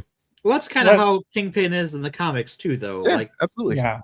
And that's visual. I know you know this, but that's visual language. That's filmmaking language for demonstrating how physically powerful Kingpin is. Yes. And I recently read, I don't believe it's the first appearance, but it's so I was reading through Amazing Spider-Man in I think it was the numbers were somewhere around the 30s to the 50s or something like that. Issue number 30 through 50 something. So we have the first appearance of Mary Jane, for example, to tell you how far, back this was. I don't know if it was the first appearance of Fisk, but it was one of, if not the first, or it might have been like second or third. One of the earliest appearances, yeah. It might be the first one in. Well, did he appear in Spider-Man or Daredevil first? I actually don't know. He's a Spider-Man villain originally, yeah. Okay. Well, so in that, it literally sets him up in the exact way that I remember my brother explaining it to me whenever, because that's how I generally learn about Marvel stuff. So my brother would give me a rundown on things. And, and he was like, well, it looks like, he looks like he's fat, but he's not really fat. It's like this just thick muscle, which I thought was hilarious and cool. And that's literally how he explains it in the comic. Spider-Man is doing some real fat phobia. With his cooking. And he kind of underestimates Fisk, and it's pretty neat. But then Fisk puts him and J. Jonah Jameson, grabs him, puts him in the classic fucking. We're gonna put him in this room and fill the room up with water. Hear that? We can go now, right? Like we don't have to stick around for this. That's what they do. Yeah, we don't need to see this happen. We're good. We're good, right? I'm sure it's fine, guys. It's fine, right? Like I was watching some stuff with like a video with D'Onofrio talking about his his roles in the past. It seems like a really cool guy. I'd kind of love to talk to him. I think he seems very, very thoughtful. And he was talking about how him and Charlie Cox just have this ultimate respect and love for each other at this point, where there's this trust with one another, implicit trust that the other guy's doing what he needs to do to make his end of this awesome. And so I just have to do that as well. And it makes sense why, obviously we need to move past the Fisk thing. Or find some other way to, I don't know, but it makes sense that they keep coming back to that dynamic. Well, they need to move past Kingpin being the primary villain of the story. He can still be in the show, and they can still have that relationship. Well, they did that in season 2 was kind of that, like he was in prison. But yeah, Yeah, and keep him on the show. People are interested in the character and they like seeing the acting dynamic between those two guys. But as good as this show has been, I think the Daredevil show has. This is the last time I think they can use Kingpin as the main villain. The fight, the last one did not feel like, okay, here we go again, but it definitely had they accurately depicted the characters feeling like that. Yeah. You know what I mean? Like, so, oh, here we are again, we got to fight. And it's like, I didn't feel that way. I don't think anybody did watching that fight, but if it goes any further, that feeling will be the audience's feeling as well, I think. Yeah. But especially because, like, I think part of it is that, like, as far as the Netflix Daredevil and Born Again is gone, is that, like, Daredevil hasn't had another interesting villain. Like, I think that the Hand was just not well received or particularly well done in Defenders or season 2 of Daredevil. So, like, and I also think maybe it's just my bias of, like, I just think the Hand are shitty. Well, it's also it's kind of known at this point that Jeff Loeb's racism played a big role in that. Yeah. Yeah. But that's no reason not to use the Hand again in a better way. Yeah. Right. Do better. The big shadowy conspiratorial ninja cult is always a great villain. Is that Jeff Loeb is no longer running this shit, and so somebody that actually, isn't a fucking lazy bigot, I guess, should, give it the respect it deserves. I still thought some aspects of it, what was his name? Nobu was fucking awesome. Nobu was very cool.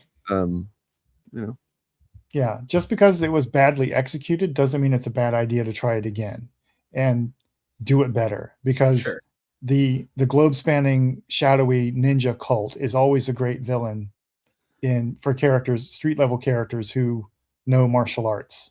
Those are just kind of like chocolate and peanut butter, right? Sure. And well, I mean, that's not going to happen because they're literally reintroducing them in Spider-Man Brand New Day. Yeah, they're going to be the baddies in Spider-Man. In case you haven't seen the trailer there, they are in it. All up in it. Maybe. We know they're going to be in the movie. We don't know if they're the main baddies. That's fair. But, true. Okay. But the way to make it work would be to have a single character who's like the head of the local Hand cell or whatever, be the primary villain. So the Hand isn't just a faceless organization; it's embodied in a specific character. What you're saying is like have like a finger. Yeah.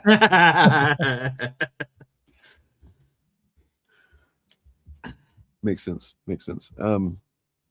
Mr. Fear would be good. He's a fucking good original. As far as like whenever he was only created in like what 2015 maybe.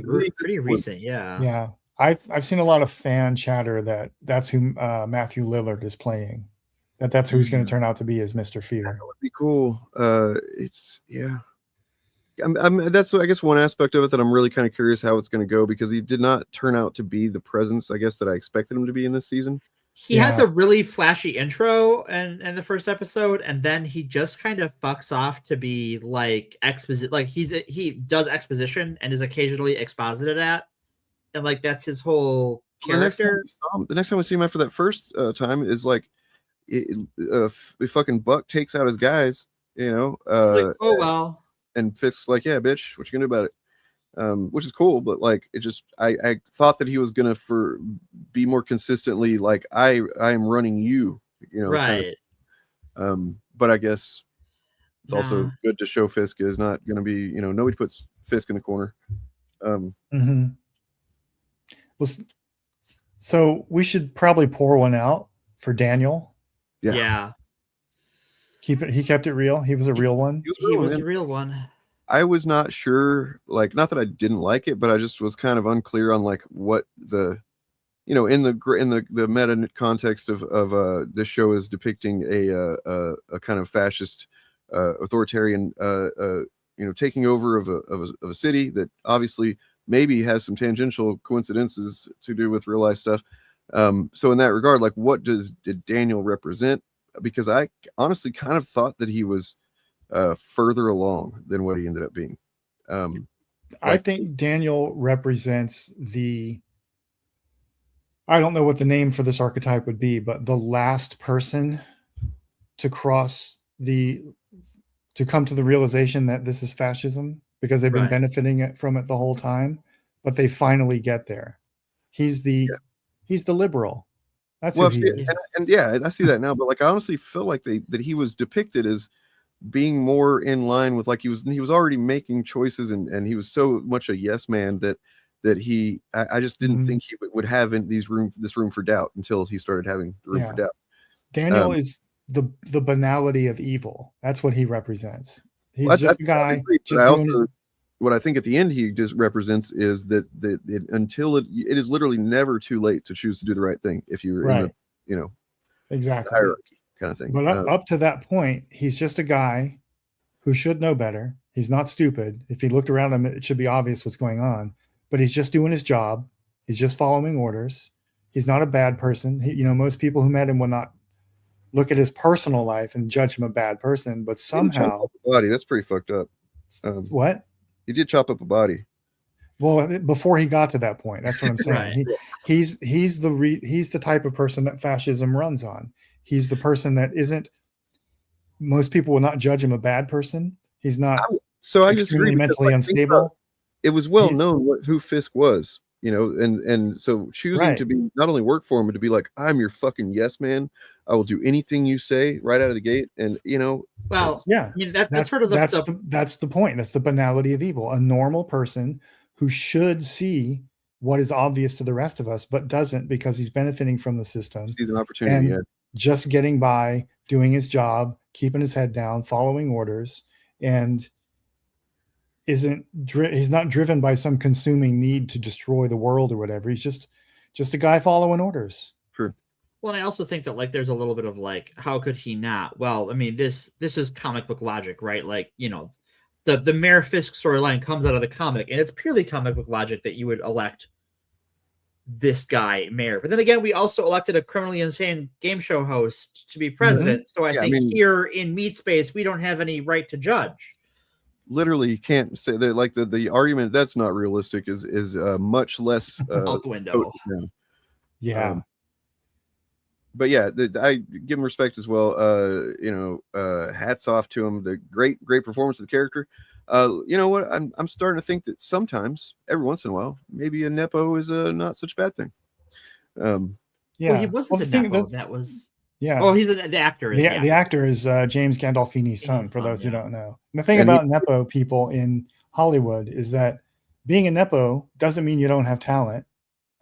It just means you're given opportunities you didn't earn. Right. Yeah. But I feel like he's earned what he's doing. I mean, that's not a huge role. It's a prominent one, but it's not the biggest one.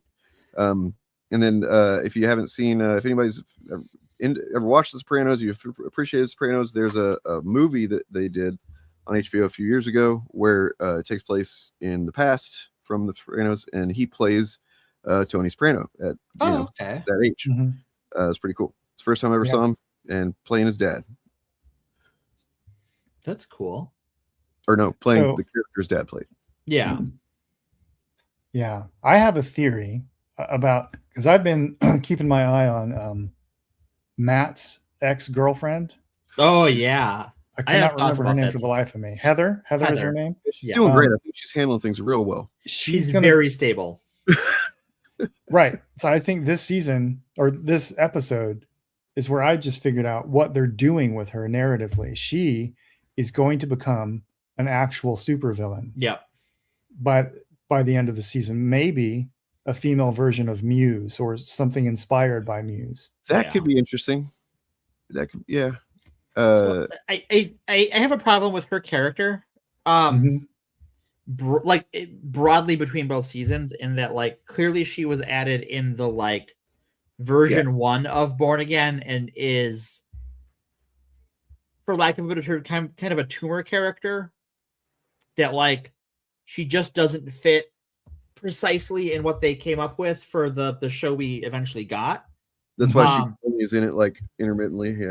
Yeah, and she's still they're pushing that story, and I don't feel it's earned in some ways, just because she doesn't feel like she's in the same show as everyone else. She didn't feel that way, or she felt that way to me in season 1. Yeah, But in I feel season like 2, they've integrated her better. I think Yeah, they did a better job, but I think maybe just the lingering memories for me that like she still just is like a little bit out of I focus. feel like she creates a good. I mean, for one thing, it is it is very canonical for Daredevil to have an ex who is causing some problems. Right? Yeah, Daredevil has a problematic romantic history. Who doesn't? You know, That's fair. Guilty, Your Honor. Yeah. You know, when this one starts with Karen being in prison, or in jail rather, and then you know, Fisk coming up to her, and, you know, I was like, oh wait, is she gonna suddenly take more comic accurate kind of path? Because she's avoided that. She's gone the opposite direction for the most part. Which she's not been addicted to heroin. She's not become a sex worker. She's not you know, getting stabbed by Bullseye. She is not the like just the kicked dog of she's not getting AIDS. That's the other thing that they did. Yep. I'm so glad we got this version of Karen Page, because nothing good happens to her in the comics, and then she dies. I have a feeling she's gonna die. You think so? Yeah. We'll see. We got one episode left, right? Yeah. I do want to say that her and Heather's like catty bitch off was a good scene. Yeah. Yeah. See, I think that's why I think Karen's either gonna die or get really, really messed up by Heather. I think Heather's gonna fuck her up. And that's gonna be Heather's villain turn. Yeah. Because Karen starts in on her, right? And then tries to empathize with her. And that when Karen tries to empathize her with like, yeah, Matt's kind of a fucked up guy, just like a little bit, that's when she fucking loses it. Mm-hmm. Like that is like the villain moment. It's really when she says, but it's kind of hot, right? Right, yeah. But you're into it. Yeah. So yeah, I think Heather is both going to find out that Matt is Daredevil.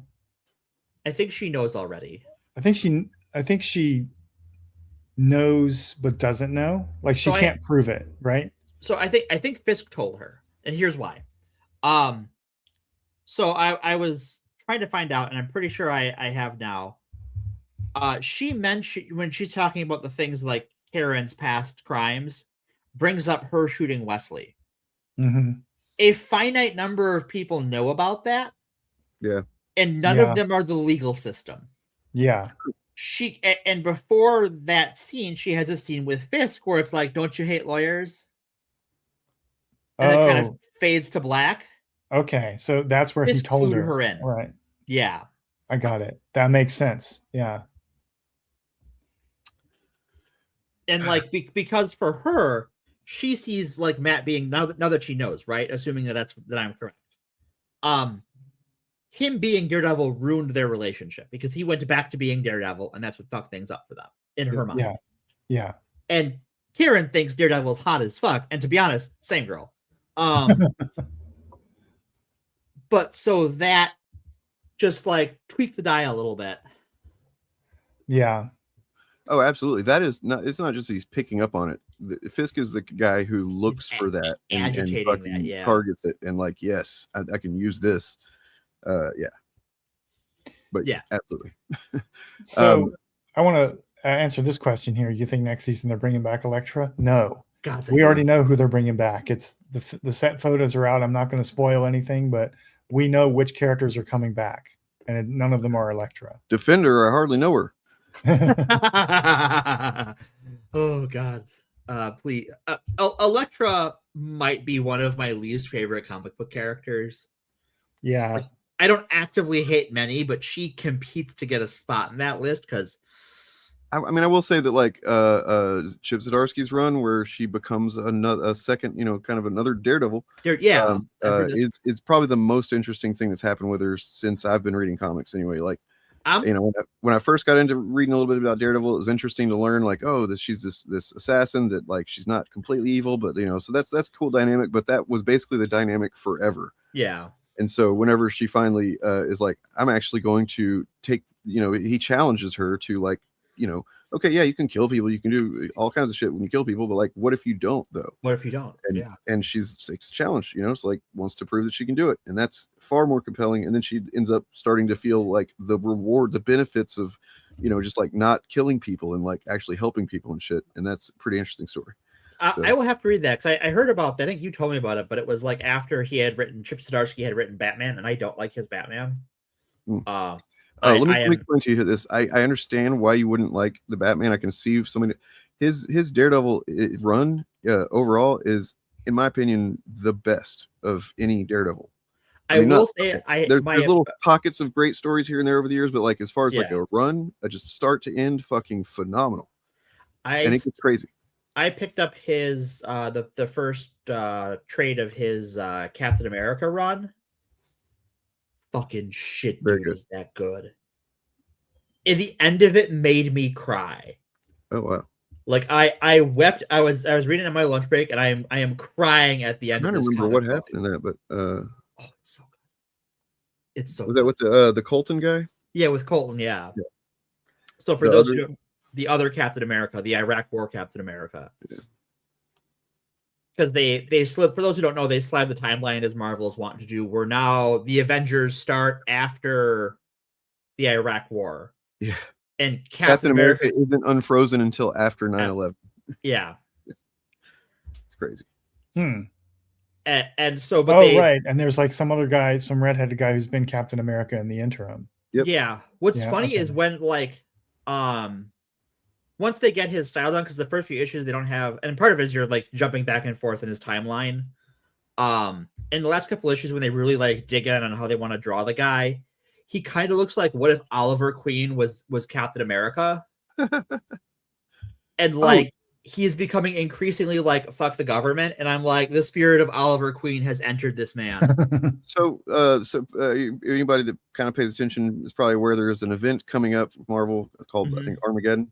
Yeah. And that I'm guessing is going to be written by Chip Zdarsky because I think it is. So Colton is in that Cat book, but he's also there's a miniseries I think just wrapped up called Weapons of Armageddon, which is with him and Wolverine, and Colton is in that as well. Yeah. Like he just kind of not randomly, but like through the course of the plot, encounters Colton, who's at this point just kind of hiding away and trying not to, draw attention to himself, and it seems like he's getting drawn into the plot, and it's like, okay, so Zdarsky's got some plans for this guy. He's really committing to this character and going to do something with him, right? I like him a lot. He's really cool. Is really well done. So like I'm gonna have to check out Zdarsky's Daredevil run because now I have my opinion of him has changed radically. So I mean, it was so good that he left nothing for Saladin Ahmed to do, and that this is from what I read and from all reports, it's just the worst run on Daredevil that came after. Because like, it's so bad. Well, but like, I'm talking, the thing starts with Daredevil accidentally killing a guy, and kind of wrestling with that, and that just kicks off to where I don't know how many issues later. He deals with the whole Fisk being mayor throughout the whole thing, and that war to take back New York City, as well as literally becoming him and Elektra becoming the leaders of the Fist, which is like the other half of the hand that nobody knew about or something. And then they have to take out the group that is calling themselves the Hand, which is literally led by Frank Castle at that point. Right, it's okay, it's around then. It gets crazy, but like it's really well done. Really well done. So speaking of Captain America, yeah, I would like to note that this season of Daredevil has confirmed the existence of Danielle. Yep. I don't know what her last name is in the comics. Is it Cage? Okay, yep. Danielle Cage. Yeah, future Captain America. Yeah. Yep. So I didn't think about that yet, but you're absolutely right. Yeah. So, and they're teasing the return of Luke Cage. I would be shocked if we don't see him at the very end of episode 8 somehow. But she's been talking about her daughter, and her daughter is clearly biracial. And in this episode, she called her daughter Danielle. Well, I mean, and then Charles literally said Luke Cage is in. Luke is overseas doing the Lord's work or whatever. There's a free comic book day issue dropping tomorrow. Hell yeah. Yeah, if Free you get a comic book day chance tomorrow, by the way. Yeah, I am working all day. I cannot go celebrate Free Comic Book Day. So you right there listening right now, if you are hearing this live, do it for me. You know what? Before we get out of here, let's just take a quick look at what's going to be available. How about it? Oh, that's a good idea. Tomorrow is also, as is every Saturday, also Catter Day. It is Catter Day. So Free Comic Book Day and Catter Day don't come together very often. They actually do, because it's They do. always the first Saturday in May. Yeah. Oh. Every 52 Saturdays is another Saturday that is also Catter Day, that is also Free Comic Book Day. Considering how often comic books come out, I would say that's not very often. So thank you. Okay. All right. All right, Agree to so disagree. We've got some random stuff as always. We got the Chimerian, Pool of the Black One, Robert E. Howard era. I mean, like that realm of things. Ultimate Oz Universe Volume 2, DC Aquaman Manatee. We're one of some kids' books, of course, which is great. DC X Sonic #1. Oh shit, I don't know if Oliver knows about that. Ooh, you got something to do tomorrow. Well, I mean, that was already, it's just, yeah. But DC, X Sonic the Hedgehog. Oh boy, that's good. Yeah. His birthday is in a couple of days, and that is definitely one of the things that we're gonna be checking out. So that's awesome. Next Level Sampler, Nice House on the Lake. Heard that's good. Horror story. Dynamite Entertainment. You got Stitch, Supernatural. Wow. Speaking of Supernaturals, you might have been watching The Boys, because we had a full-on Supernatural reunion last night. The other day. I have never watched more than one episode of The Boys, unfortunately. I am partway That's why through we don't season. talk about it on here, because nobody else watches it but me. It's not my vibe. I'm gonna get Jen on here and talk about it or something. Oh, that'd be cute. Do it. Yeah. The show just is not for me. I've tried many times to get into it, and I just don't care. It is a great show for someone who is not me. Yeah. We're like Studios. So the stuff they've been doing lately with Flash Gordon has been pretty cool. I've read a little bit of that. Sweet. I've got a little bit of interest in it, considering I did a video covering the whole thing. You may have talked about that a little bit, yeah. Oni Press, Conan the Barbarian, Tides of the Tyrant King. Cool. Sweet. Whole lot of stuff, like a whole lot of independent stuff that I've never heard of, and then also it's a lot of cool stuff. Seemingly some manga, like Street Fighter manga and Mega Man. That's cool. Oliver's gonna be hyped about that. Yeah. Vault Comics, Dungeon Crawler. So wait, is this just everything? Well, no. Where the hell's the Marvels? Is there no Marvel shit? There's DC. I mean, I'm fine with it, but like, it's just kind of notable, right? That's what the. I would be because surprised if they're not putting out a free comic. Marvel would be foolish not to, I think. They have to. I mean, they announced it. They announced it back in December. Amazing Spider-Man 1000, Queen in Black #1, Armageddon X-Men #1. But those are free comic books? That's yeah, comic giveaway day. Yeah. Wow. Okay. Available 5/2. Okay, so here's probably a more comprehensive list, even though that was actually the Free Comic Book Day website, so that's weird. But this definitely has Marvel. So I noticed something. The Marvel stuff this year is branded Comics Giveaway Day. I wonder if there's some kind of legal shenanigans going on here. Weird. Oh, man, I hope they're not doing something shitty like whenever they tried to own the term superhero. Yeah. Fucking stop it, Marvel. Stop it. They will not. So that's why their titles weren't listed on the Free Comic Book Day website. Maybe so, yeah. Oh man, I'm gonna have to look into that. Well, and I know that's one of those things that maybe I would love to look into why, because they're so look at there, Alien, Predator, and Planet of the Apes. I think I Yeah. just wet my pants, dude. I heard that Three of from my favorite here. franchises ever.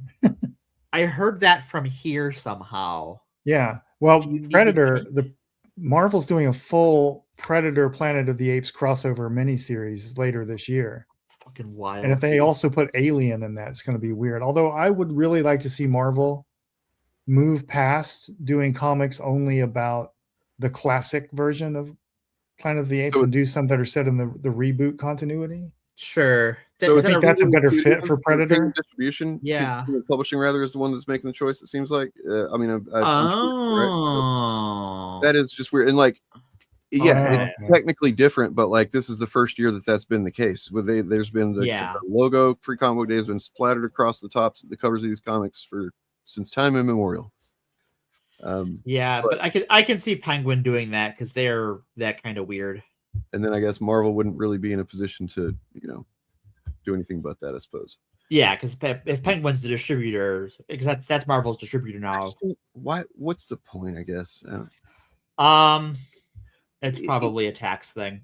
Maybe, yeah. And I just like the idea of the one day a year, all the publishers being like, "This is Free Comic Book Day. We're all doing the same thing. Here's the It's no big, I don't know. By the way, I will say though that one thing I've noticed about Daredevil Born Again is they've finally been doing something I feel like they should have been doing for a long time and just haven't, which is like, for example, on the show, what they do is before each episode, there's a QR code for a comic book. Yep, I love that. And then like I've said for the years, like why don't they have before the movies at theaters, like have a fucking comic book, like give them a free comic book, like you know what I mean? Like it's yeah. It makes all the sense in the world. It's weird that they haven't been doing that, and hopefully they do it more. But well, and I know on the DC side that that Warner Brothers has been doing that with the Superman stuff now for a little bit too. Yeah, they've generally been much better on that kind of cross promoting stuff. But and like it's free to make a QR code. Let's be real. Diamond used to own the branding, but that's it's okay. So it's Diamond's fault. Okay, once again, fuck Diamond. Fuck Diamond. Yeah. Wow. I hate Diamond. All my homies hate Diamond. None of my homies fuck with Diamond. Okay. All right. Cool. Well, what is Free Comic Book Day? Well, the title's pretty self-explanatory. Go to a comic shop, probably stand in a line, and then where the comics are specifically, explicitly stated to be free, you take one of each. I might go to the local comic book store and find the Alien Predator Planet of the Apes comic. And if there's a limit, you not get more than the limit. Yep. And also, if you're going to Free Comic Book Day, I know it's called Free Comic Book Day, and you're going to get free comics, but there's something else you need to do that's mission critical. Buy something else. Absolutely. Yeah. Because because you don't know, because it's called Free Comic Book Day, the comic book store pays for those. Okay, so we got an explanation here, I think. So what happened to Free Comic Book Day? In 2020, as the COVID-19 pandemic began to grow, North America's primary and in most ways exclusive distributor of comic book stores, Diamond, announced it was shutting down for weeks, possibly months. That left in question the delivery of comic books, as well as all the money tied up in Diamond as the middleman between comic publishers and comic stores. This, just months before the Free Comic Book Day, led to a chain of events that resulted in several comic book publishers breaking ties with Diamond to work with other distributors. That's when Marvel broke from that could deliver during the pandemic era, and whom they could more reliably count on fiscally. Fast forward to early 2026, where we are now, and North American comic books distribution has gone from a near monopoly, into being a fractured marketplace following the bankruptcy of Diamond, with comic stores ordering from multiple distributors, one distributor for Marvel, another for DC, and so on. In that radically changed market, ownership of Free Comic Book Day fell to a Canadian company, Universal Distribution, which bought some of Diamond's assets following a bankruptcy sale. Whereas in recent years, comic publishers without deals of the deals of largest distributors, Penguin Random House, decided to break out on their own with another free comics giveaway day, succinctly called Comics Giveaway Day. As of 2026, free. So okay, that makes me feel better. It's not like just a fucking cold ass capitalist move. It's keeping the tradition going as the legalese. So like for those who don't know, like this whole Diamond bankruptcy thing has been fucking sketchy as fuck. Because major publishers like Marvel and DC, as well as like small role-playing game studios and independent comic studio or comic companies who were distributing Diamond, they have what's called consignment, where like you're renting their warehouse space from them to store your merch. They might distribute it for you, but they don't always. But you still own it as the company. Their bankruptcy manager, I forget what the role is called. It's slipping my mind because I'm tired. Basically just started liquidating everyone's assets to pay for the bankruptcy. Jesus. And so Alliance and Diamond have basically robbed every game company and every comic book company you've ever heard of. So fuck Diamond. Yep. With a diamond. And also, if you're somebody who believes the kind of shit that Eric July says, when he covered this, like last year, when we covered that, his whole thing was to say like, oh, look, this just shows how the comic book industry is screwed, you know? And it's like, wait, no, this is actually great that Diamond is, you know, not going to be Diamond, basically not the stuff you were just saying, but like the fact that Diamond is not the distributor anymore. You want to watch a really great video that explains all this, the history of distribution, Comic Tropes has an excellent one about Diamond and their monopoly and, you know, all that. So just check Comic Tropes anyway. Yeah, but they do good work. I'm going to get out of here. Me too. Me too. Mark. Subscribe to Bob of the Old Ways. Subscribe to another guy completely unrelated, Armchair Black Belt. Yeah, no relation. Yeah, totally unrelated. I hear he has a video coming out probably this week about it's a grand tour of the subgenre of martial arts westerns going all the way back to the 1960s. Nice. Subscribe to EdgierThanThou. Yes. Indeed. Do all that. Also, check out that QR code in the corner. You know what that is right there? That's the channel. That's the new thing. That's the thing. Okay. Yep. All right. Well, y'all have a lovely free comic book day / comics giveaway day, which, by the way, another thing here says that as of this year, they're not discernible by any practical consideration. They're on the same day. Comic shops are doing them both. They might just see different branding, but it's functionally all the same thing. So that's good. And oh wait, I gotta get me a outro video ready real quick. Oh, this is a good one. Yeah. All right. Peace out, y'all. Peace out. But imagine a giant Joe Rogan pussy right up there, like I mean, elevated, teleported up into Joe Rogan's vagina. I want the memes of Joe Rogan's vagina. You imagine how big it's about to be.